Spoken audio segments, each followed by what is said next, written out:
Hey guys, আসসালামু আলাইকুম। ইরাজ কিচেনে আপনাদেরকে স্বাগতম। আজকে আমি বাটা মাছ দিয়ে সর্ষে বাটা দিয়ে রান্না করব। প্রথমে আমি মাছগুলো ম্যারিনেট করে নেব হলুদ লবণ দিয়ে মাখিয়ে নেব। এরপরে আমি প্যানেতে পরিমাণ মতো তেল দিয়ে মাছগুলো ফ্রাই করে নিব। একে একে সবগুলো মাছ প্যানেতে দিয়ে দিব। মাছগুলো ভাজা হয়ে গেলে মাছগুলো নামিয়ে নিব। এই তো আমার মাছ ভাজা হয়ে গেছে। প্যানেতে পরিমাণ মতো তেল দিয়ে দিয়েছি। এরপরে সরিষা বাটা, কাঁচা মরিচ, আদা, রসুন এগুলো পেস্ট করা দিয়ে দিয়েছি। দেওয়ার পরে একটু পানি দিয়ে কষিয়ে নেব।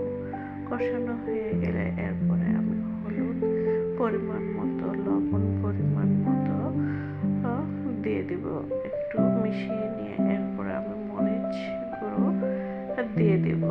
মরিচ গুঁড়ো দেওয়ার পরে আবারও কষিয়ে নেব মশলাগুলো কষানো হয়ে গেলে পরিমাণ মতো পানি দিয়ে দেব। পানি দেওয়ার পরে আমি ঢাকনা দিয়ে পানিটা ফুটিয়ে নেব।